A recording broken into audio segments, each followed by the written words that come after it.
So good afternoon, everyone. It's my pleasure to welcome you to our webinar, Preparing for the Patient-Focused Drug Development Meeting on Sarcopenia. My name is Cynthia, and I serve as Vice President of Public Policy at the Alliance for Aging Research, and I also serve as Executive Director of the Aging in Motion, or AIM Coalition.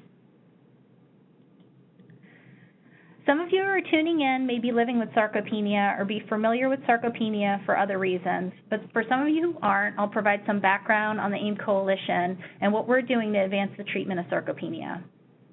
Sarcopenia is age-related loss of skeletal muscle.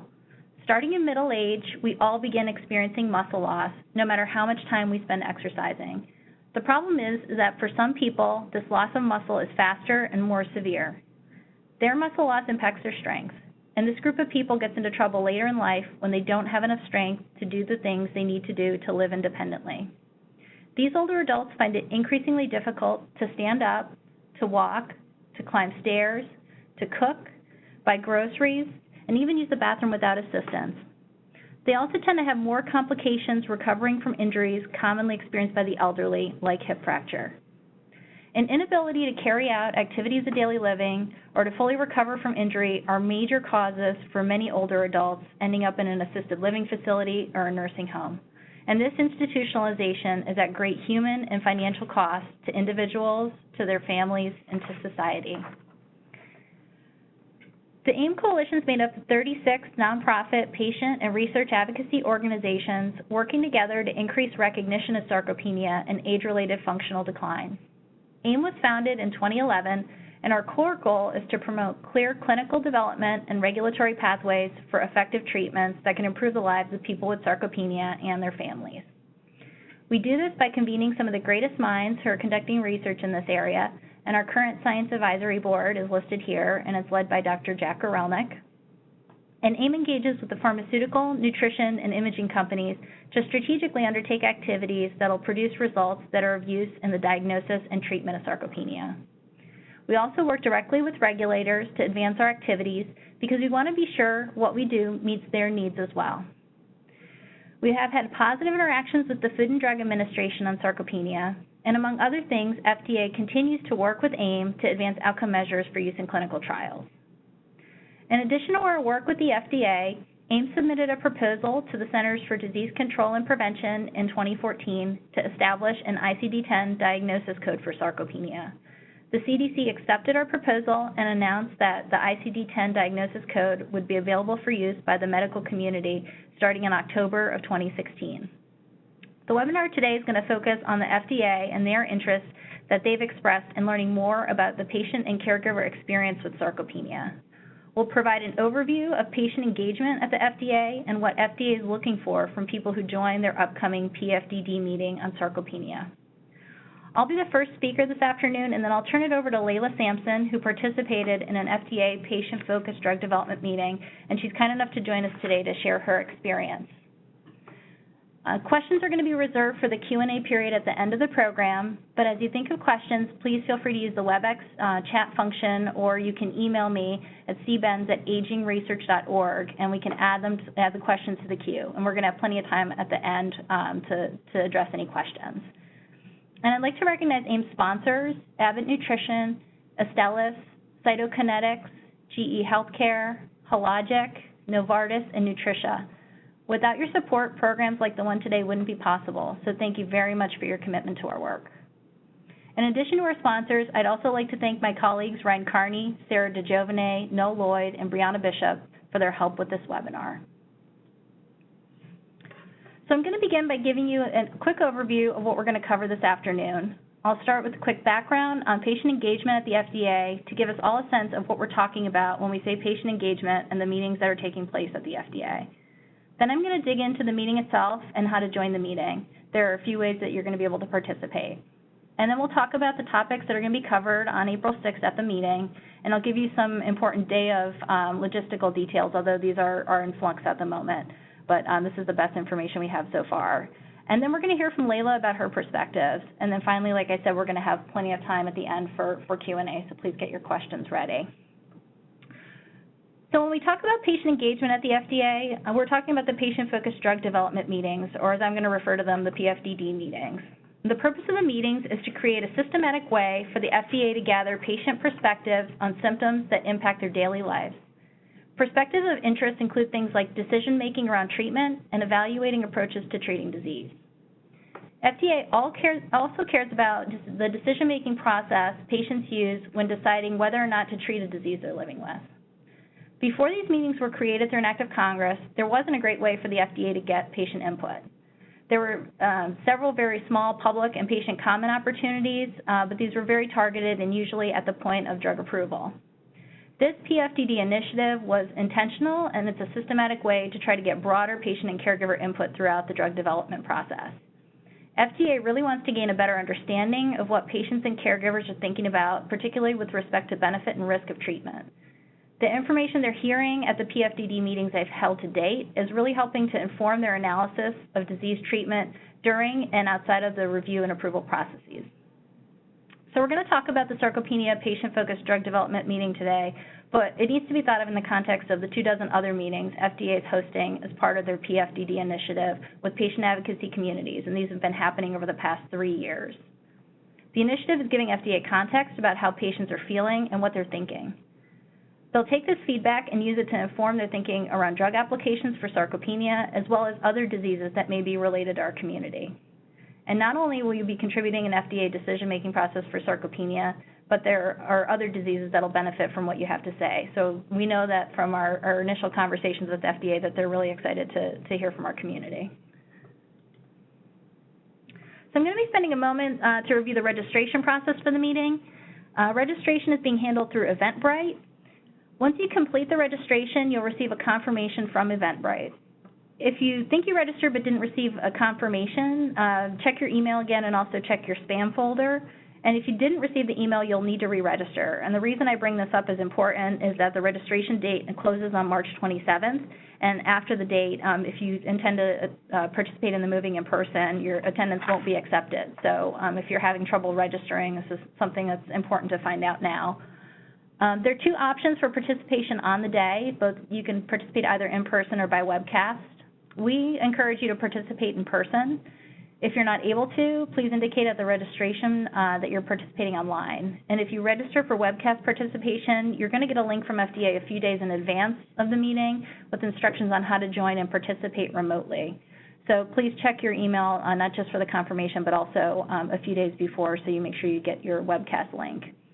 There'll be opportunities to participate via webcast pretty actively via the chat function and also through polling responses. And the opportunities to actively participate via webcast are really to only be used by patients and caregivers.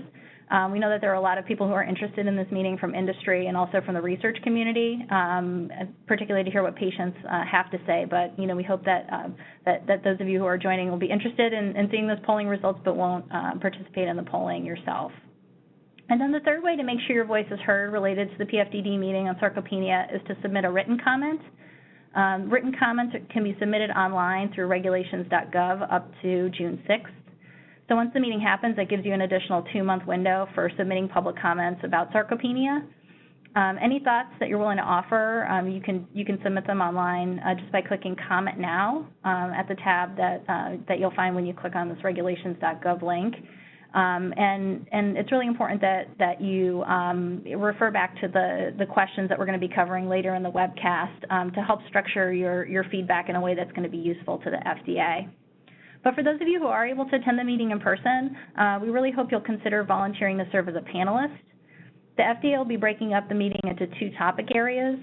For each topic area, FDA will select a panel of patients and caregivers that will share their reflections on the topic, and that'll really be a kickoff point for the conversation with the rest of the patients and caregivers who are in the audience.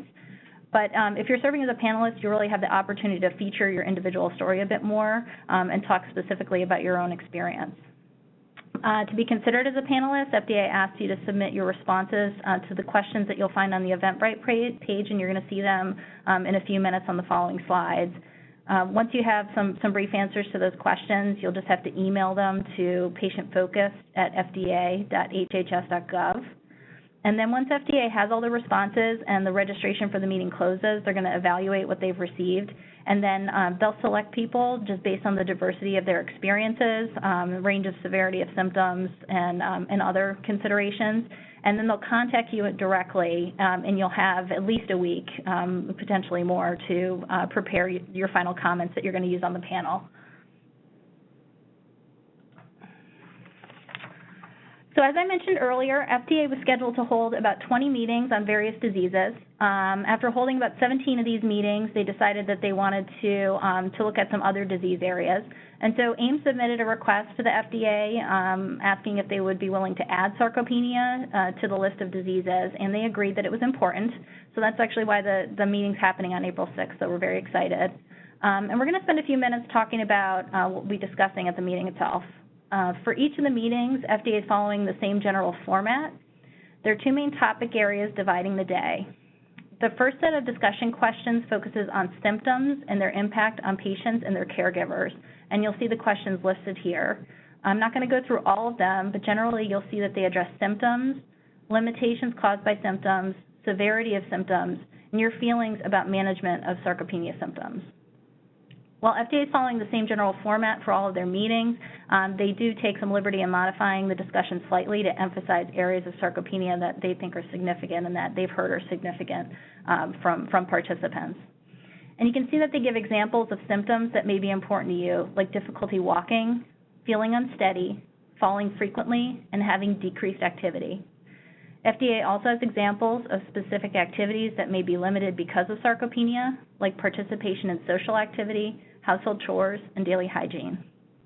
But these are only examples and shouldn't be seen as the only symptoms and activities that FDA wants to hear about from you. So if there are other symptoms and activities that you think are important and you feel are impacted by sarcopenia, we hope that you'll address them either if you're fortunate enough to be a panelist during the open discussion period or in your written comments. The discussion of symptoms will be the first part of the meeting, and like I said, FDA is going to be selecting a panel, and that'll be anywhere from 3 to 5 patients and caregivers to share their reflections in this area, and then they'll move on to group discussion on the topic with the patients and caregivers in the room. The second set of discussion topics relates to treatments. These questions are a lot more detailed, but again, you'll see they all follow the same general structure. The questions are trying to get a better understanding of how our community is treating sarcopenia, how well treatments are controlling the disease, downsides of treatments, and what patients and caregivers would like to actually see in an ideal treatment in the future. FDA does not only want to hear about drugs, so if there's a particular nutritional intervention or any sort of physical activity regimens that you have that you're using to increase your strength or sort of fight off the weakness, FDA really wants to hear about that. And so FDA is going to ask what factors patients and caregivers take into account when making decisions about selecting a course of treatment, and we know that those are limited for sarcopenia at the moment. So it's important to make sure that that's known. And this is where attitudes on benefit risks are really going to become essential. So when you're thinking back to the purpose of the meetings, FDA didn't have a good mechanism for understanding the benefits and risks of treatments, particularly in these disease areas that they've decided to focus on. So part of what the meetings are helping them to do is to better understand in the clinical context how they should be viewing patients and caregivers' appetites for the benefits and risks of new treatments. So these are really important questions, and FDA understands that not everyone's going to share the same perspectives on these issues. So they're really eager to hear a range of viewpoints from the community. So please come prepared to talk about these and other issues. So I'm going to give you a few tips, and you're going to hear a lot more tips from Layla, who's had the opportunity to participate in one of these meetings. But the first tip I'd like to give you is to be both candid and direct. The more we can share with the agency about what it's like to live with sarcopenia, the better informed they'll be on how the disease impacts the community, what patients are looking for in their treatment, and what FDA should have in mind when they're considering applications for new drugs. Be honest and open. For a number of patients and caregivers, there are some personal and private things like toileting that they don't typically talk about in public. This meeting's a safe environment, and we hope that you'll feel comfortable talking about anything that really is affecting you in your daily life, and know that other people are going to be respectful of your opinions. The public comments that are submitted to the docket, they'll be identified by your name and other information that you provide when you submit them, but the Voice of the Patient report that summarizes the day's proceedings from the April 6th meeting is largely anonymous. So we hope that'll give you another layer of comfort. And then we hope that you'll be specific and that we can explore all aspects that are important related to this condition. If there are particularly sensitive issues that you don't want to raise individually, you can actually raise it with FDA staff during the breaks, and they'll bring it up as a discussion point when the meeting picks up again. And so groups of folks can talk about them together rather than identifying one particular person as this being a problem. The second tip is to remember that all perspectives matter. This is something that really needs to be stressed in preparation for the meeting. FDA wants to hear from all segments of the community, and we know with sarcopenia, patients and caregiver experiences are going to fall along a spectrum, and that it's going to impact individuals differently. So as we prepare for the meeting, FDA stressed that they wanted a range of experience represented. When the agency is considering new drug applications, a particular therapy may be more or less applicable to some people with sarcopenia, and they want to know more about it. So even if you think your experience may not be as severe as someone else, it shouldn't give you the pause to speak your mind at the meeting or in your comments. The thoughts you have and the decisions you make in your own care really matters to the process FDA uses to think about new treatments. And the final tip to keep in mind is that the FDA wants to hear it all during the meeting. And it's okay if somebody shares something that you disagree with from your own personal experience. Having this sort of discussion where you feel like you can be free to say whatever a particular symptom is that was or wasn't a concern for you is something that's going to be useful. So please come prepared to really dig into these issues and share what matters most to you. And I'm going to give a few tips on the day of the meeting, and like I said, this is something that's still in flux. The meeting, what we know is that it's going to start at 1 p.m. and it's going to last until 5 p.m. on April 6th, and that's not going to change. We hope that you'll arrive early because there will be an opportunity for you to network with the other patients and families who are there, as well as with some folks who are going to be there from the FDA. We actually just learned from FDA last night that their Great Hall is going to be under construction during the April 6th meeting. And so the meeting is going to be taking place in a conference center that's also in Silver Spring, Maryland. That's about less than a mile away from FDA. So you're going to be able to find additional location details soon on the FDA's website. I'm just going to say a word about transportation. It's actually fortunate that the location of the meeting has changed because parking is going to be available at the conference center, and it's going to be much more accessible. So if you have mobility limitations, it's going to be much easier for you to be able to access the meeting. There probably are not going to be taxis readily available depending on the number of people at the meeting.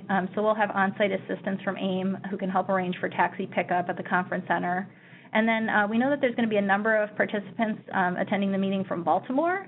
And so we are going to be providing shuttle service from Baltimore to the FDA meeting, and we're going to have details on the pickup time, meeting location, and other specifics on the aginginmotion.org website soon. So check back on that if you're coming from the Baltimore area. And then if you register in advance to participate by webcast, you're going to be emailed the link in a few days before the meeting. The webcast is going to allow you to view the meeting live. You can submit comments throughout the meeting and respond to the polling questions that FDA is going to be preparing. And like I said, anyone could view the webcast, but only patients and caregivers should participate in the active polling and the active discussion. You're able to take breaks, but what may happen if you take an extended break is that you may, for some reason, be logged off the webcast.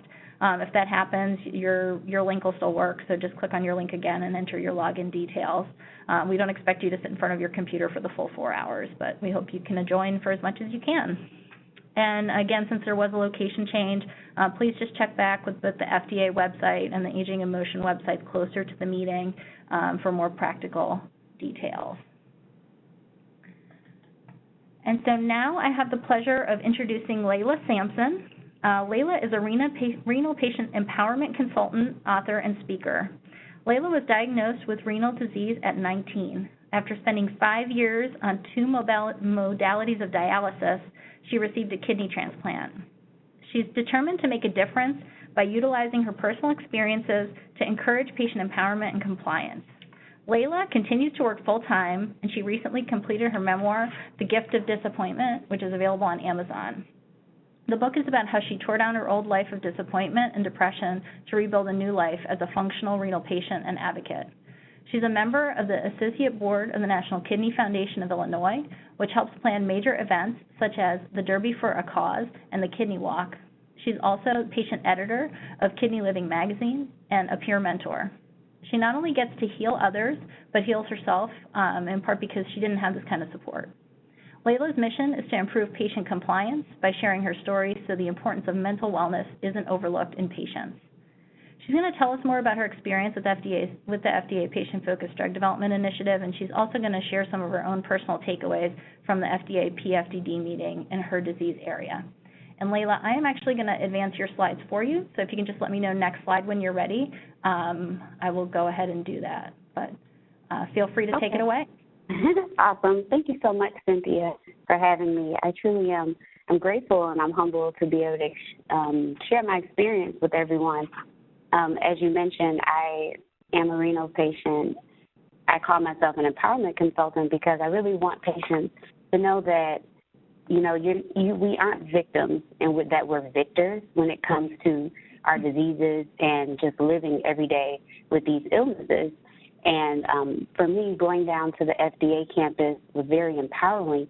It was empowering because I felt like they truly wanted to know our perspective. They truly wanted to hear from us about how we deal day to day with these illnesses that most people don't even come into contact with.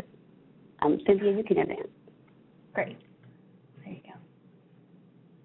And your voice truly does matter. And I think for me, it was very overwhelming to see how many researchers, Big Pharma, and the FDA were there, and they were truly interested in what we had to say. I initially went there with the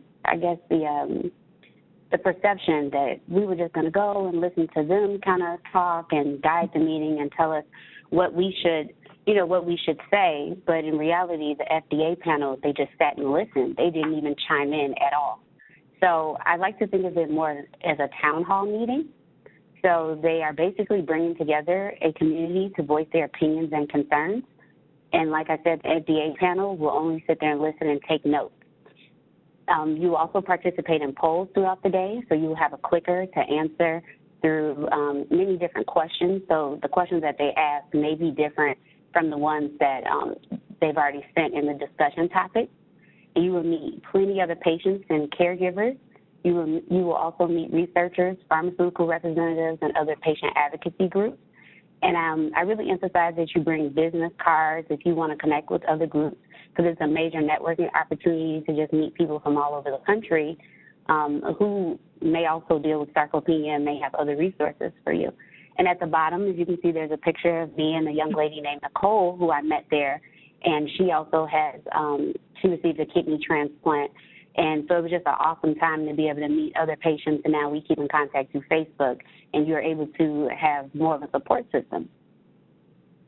You can next slide. And as Cynthia mentioned, no two people will walk the same path in life, so they really want to hear your individual experience because no one else will deal with sarcopenia the same way that you do. And even if you aren't on the panel, audience participation is encouraged. So they will have a mic and they will ask the audience members to stand up and chime in. So I know many people there kind of felt a little discouraged because they weren't chosen to be on the panel, but it's okay if you're not on the panel because for me, I felt like after the panelists gave our answers to the topics, then they turned it over to the audience to kind of get their perspective as well. So the panelists mainly just set the context for the entire discussion for the day. And they really do value the things that you feel nobody cares about, like your daily trips to the grocery store. How does sarcopenia affect those types of daily activities? Your emotions, anxiety, do you experience any pain, depression, and how you feel about yourself in the future? Do you think there will ever be a cure for sarcopenia, and are they on the right path? And those are things that help drug development companies to not only develop drugs, but really get inside the minds of patients and your needs. So they really want to know before they can even start looking at drugs that may be able to help, but how overall does sarcopenia affect the patient's day-to-day life. Next slide. Prepare your questions and thoughts ahead of time because you may feel nervous, especially if you're picked for the panel. Many of the panelists are up there for the first time, and then it's a pretty big deal to be down on the FDA campus. So there's a lot going on, and then there's the webcast. So they kind of want you to just come prepared with some questions ahead of time or any thoughts that you would like to share. And then also tell your story as if you're talking to someone who's never heard of sarcopenia. And tell your story as if they've never met a patient before. Interestingly enough, many researchers sit in a lab and only look at data. They've never interacted with patients and don't understand how the drugs or potential drugs they develop truly impact your daily life. And for them, symptoms they may feel are bearable for patients may not actually be for you. And as an example, it's like daily nausea may seem bearable from a researcher's perspective, but for a patient, that may not be rational.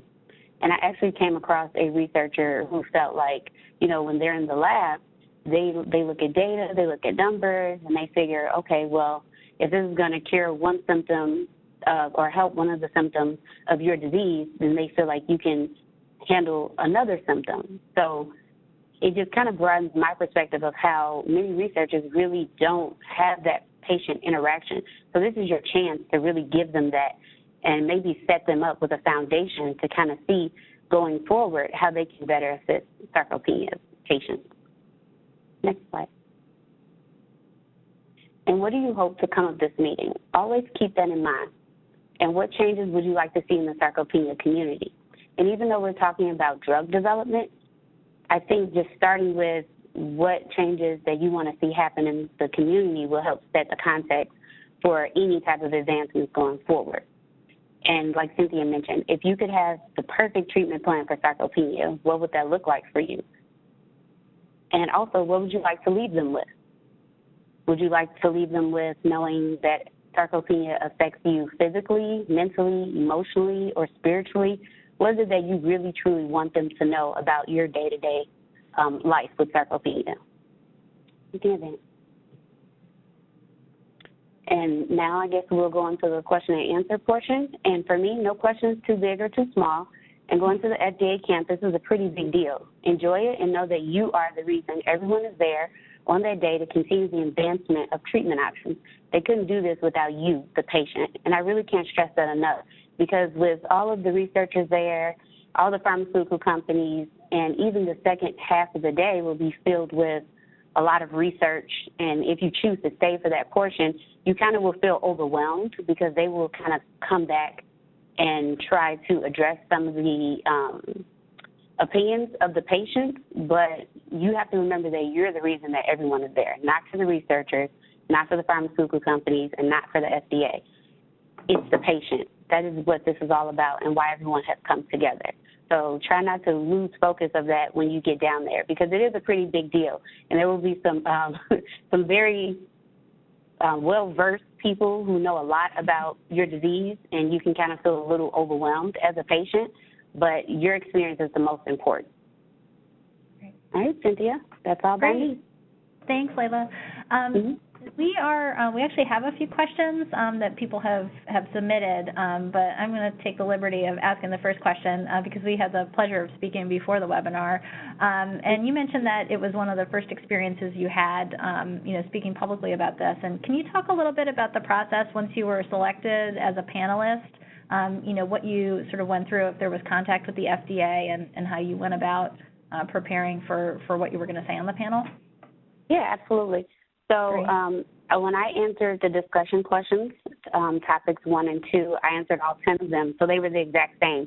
And they reached out to me, they emailed me and wanted to follow up with me as a panelist because they felt that my perspective on, I went down for the post-organ transplant meeting. I was only 8 months out from my kidney transplant. And at the time they felt like my questions were very honest about post-transplant not being rainbows and sunshine. And they also felt that, I was open about, and I was very compassionate with myself about living with kidney disease and having my kidney transplant. Because although it was a great time to be off dialysis and receive this transplant, but it wasn't a day at the beach for me. And that's the best thing you can do, is just be honest and open about your journey. Right. That's really helpful. So that leads to the first question, is what is FDA actually looking for in patients to serve as panelists? And I think that's a good segue because what we understand is that, they are looking for sort of a range of severity of disease, but they're particularly, I think, looking for a mix of gender, age, length of time with the disease. They oftentimes will be looking for people who have been newly diagnosed or feel like they've been dealing with the condition for some time. But I'd like to stress what, Layla was just talking about. I mean, they're not really looking for patients with particular scientific expertise. They ultimately just are looking for the end user's viewpoint about whether or not a person would be willing to take a treatment and how well served they are by the current treatments that they're using. So please don't feel if you don't understand the nuts and bolts of sarcopenia that you shouldn't submit responses to the questions and try to be considered for a panel slot. The next question has to do with participating in the meeting and who actually needs to respond to the discussion questions. Sorry if I wasn't clear about that or if the instructions aren't clear on Eventbrite. The only people who need to be responding in advance to all of the questions at registration are the panelists. So you don't need to fill out responses to the questions if you're just looking to register to attend in person or by the webcast.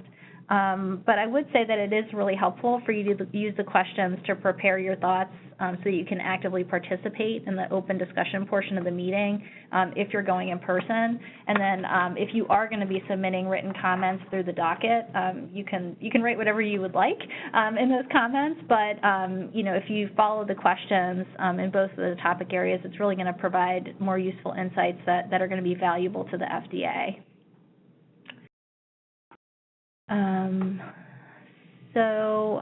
There is one final question. So if you haven't submitted your question, please do so now.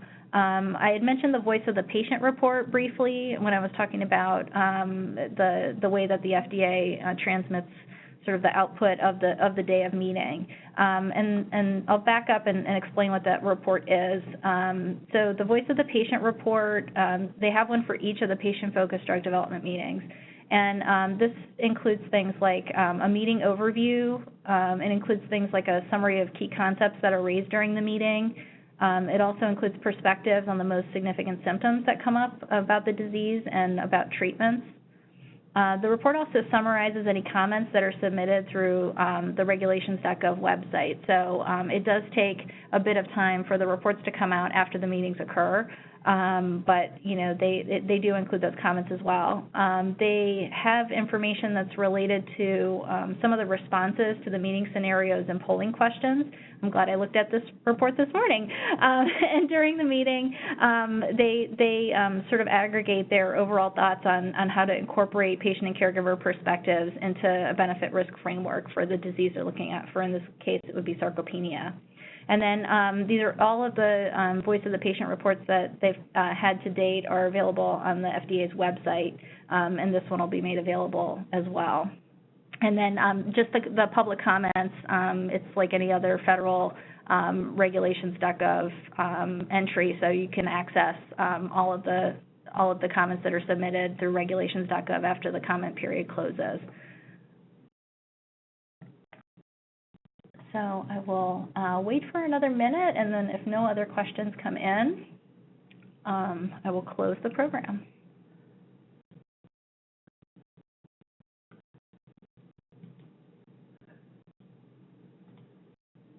Okay. All right, so before we end the program, I'm going to just make one last shameless plea. This really is a truly unique opportunity.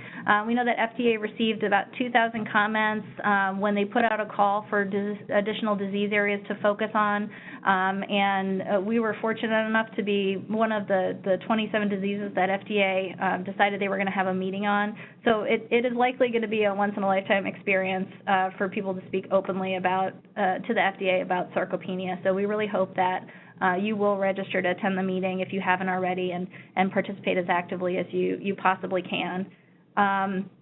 We are going to be sharing information with you that you can send out. We'll send prepackaged content that you can share with others in your network. So anyone you know that's a patient, a caregiver to someone with sarcopenia, or any providers who work with the geriatric population. We've been working, and we know FDA has been working to spread the word far and wide to make sure that we have the most diverse range of patients available at the meeting, but we can certainly use more help, so please feel free to do that, and we can make some accommodations for transportation if that's necessary for people to attend. And we know that it's a lot to spend a full day in Maryland with the FDA, but really think of it as helping the FDA decide how they can best evaluate future treatments for sarcopenia. Everybody's really busy, but most of us like to feel like we can make a positive difference in people's lives. And by participating in this meeting, we all really feel like you'll be doing that. So please attend the meeting if you can. I would like to let you know that the recording from today's webinar is going to be available for on-demand viewing. It'll be at agingemotion.org, and we'll make this available probably within the next 2 days. And you'll be able to watch it again if you didn't follow along and want to refer back to it as you're preparing for the meeting. It'll be available whenever you want to view it. And if you know of anybody who just wants to learn more about the April 6th meeting, you can feel free to send a link to them so they can watch it as well. And if anybody has any questions about the meeting, you can feel free to email me. My email address is cbenz@agingresearch.org, and you can contact me. My work number is 202-293-2856. Feel free to call me anytime. It'll transfer to my cell phone, so I'd be happy to talk to you about it and talk to any patients and caregivers about it, because this is something that we all feel very strongly about, that we want this meeting to be a success. And so I'm just going to stop by thanking everybody for your time this afternoon, and it's really special thanks to Layla. I know you work full-time, so the fact that you took time to speak to me and to speak to the rest of us about your experience and what it meant to you personally, it means a lot, so thank you very much. And thanks again to oh, it's been a pleasure. Thank you. And thanks again to AIM sponsors, Abbott, Astellas, Cytokinetics, GE, Hologic, Novartis, and Nutricia. And then I hope you all have a great evening, and I really hope to see all of you at the meeting on April 6th.